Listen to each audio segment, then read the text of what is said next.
Hey guys, so for today's video, we're finally getting Askjuneee up. I think I'm gonna probably change it to like Tuesday. It seems like Tuesday feels like a good rhythm to have a Q&A up. But yeah, let's get started. If you guys want me to answer your questions in next week's video, make sure to leave them in the comments down below. It's John Boy asks, which character would you most want to become an amiibo? So one that has not been announced yet, which I think would be pretty cool, like with the Legend of Zelda line, I know we've already got Link, we've got Zelda, we've got Sheik, we've got Wind Waker Link, and I would like to see a Wind Waker Zelda, like not a custom one, but an actual official one. I don't think it's gonna happen, but that's definitely one I would like to see. Or a Pokemon trainer amiibo. We need, like, yeah, we have a few Pokemon, but we need a Pokemon trainer. Ali Moore tweets asks, what are your main hopes for Zelda Wii U? Mine are higher enemy difficulty, a more lively world, and perhaps even seasons. Like, I honestly haven't thought about that, because if it's, like, one of the things, like, everyone's kind of hoping for the next one is going to be, like, and we've seen some footage of, is, like, the next one being, like, more of an open world, like, definitely the seasons thing would be really cool. But I do hope that it still has a little bit of a linear storyline to it, so where, like, because I'm a person, like, I feel like it's easier for me to follow a game when it has a storyline and, like, one main path for me to follow. However, what I would like it is if, yeah, you have this one main path, but you can easily just go to your little side missions and stuff and not get lost easily. Because I feel like with some big RPG games, in general, sometimes it's easy to get lost in the side missions and forget, like, where you're supposed to be. I think for a section of the game, depending on what the story is going to be, I think it would be really cool to have Zelda as an actual playable character during part of the story. However, you know, that's dependent on what the story of this game is going to be and where we are going to be in the timeline. One thing also is not specifically for me, because I'm going to be using my gamepad regardless most likely, but for those who don't want to have the option of using the gamepad, make it available so if someone wants to use strictly the Pro Controller, let them, like, say they can have the Wii U gamepad as a side screen, and, like, I've seen this with other games too, where I think Metal Gear Solid 5, like, they had the app, but, like, say, you know, you have the Pro Controller, you're using that to play, and then, like, your inventory and stuff will be on the side, on a little, you have your Wii U gamepad propped up, and you're using the map and inventory and switching things out like that. I think that would be really cool if they did that. Natalie Lewis asks, is there any chance you might be going to either VidCon or Playlist Live? Or if you can't, would you like to go? So I want to talk about this a little bit because that's a little subject I want to get into, and that is YouTube conventions. So I went to Playlist Live 2012, and I've been to VidCon through 2012, 13, and 14. And I'm gonna be completely honest, I had so much fun. I had a blast. I did get to meet a lot of great people when I went to those cons. But the only thing and complaint that I have is, like, recently the only conventions I've been going to mostly are cosplaying and gaming related conventions, because I feel like during that transition of when I was going to VidCon, it's like I was trying to find my place on YouTube, and my place is the gaming community.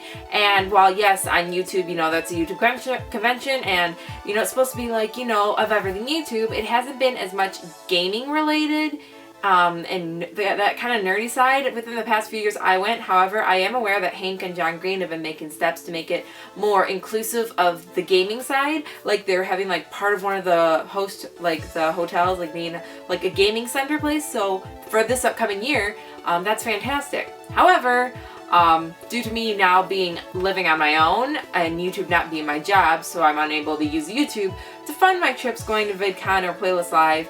I'm not going to either of them this year, but just give it a heads up. I mean, if anybody's watching this and has some power at VidCon or Playlist Live and wants to invite, you know, a gaming related female YouTuber, you know, and cosplaying and the nerdy of the like, yeah.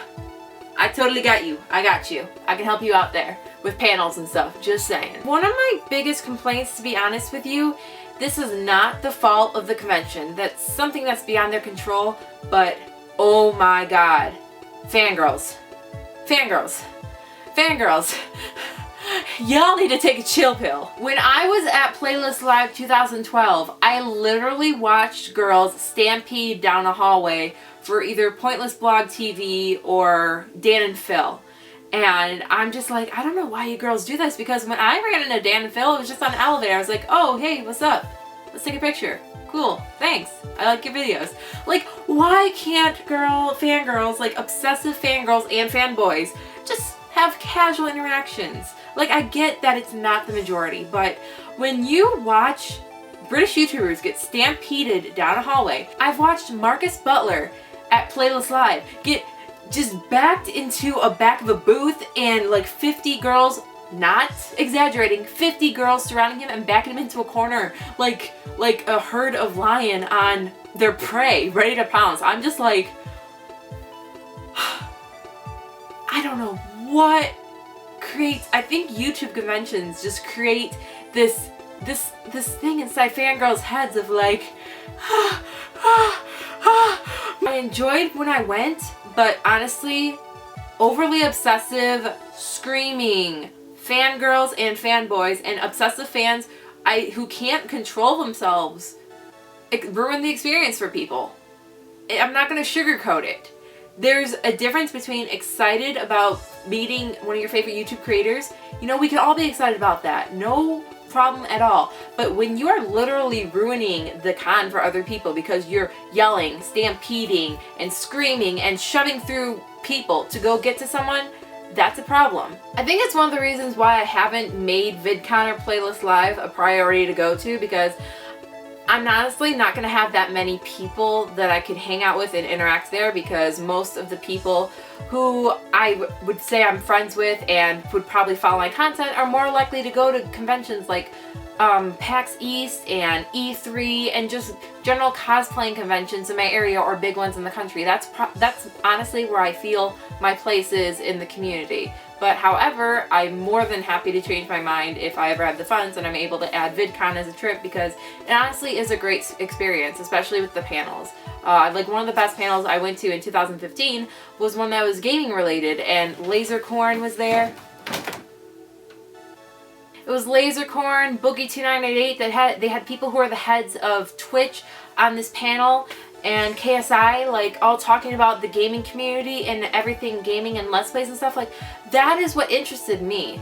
And I think they need more of that at YouTube's conventions like VidCon and Playlist Live. Gaming is the biggest category on YouTube. The most subscribed YouTuber on YouTube is PewDiePie, who, regardless of your opinion or not, you know, if you like him or not, that is a gaming channel. Gaming things have, like, escalated to being mainstream, and it's just more care, I feel like, on VidCon's end needs to be put into that. So if I do get a chance to go within the next couple years and it changes, then hooray. So those were the questions for this week's video. If you guys ever have any more, like I said earlier, down below in the comments, leave them there and I will read them and answer them. If this is your first time on my channel, make sure you click that subscribe button down below, because it'll let you know when I upload new videos. Also be sure to check out the description for Facebook, Twitter, Instagram, links to my other social media when I post random things, when I pick things up for hauls, and any other things I feel like talking about. Thank you guys so much for watching, and I'll see you from the next video. Bye!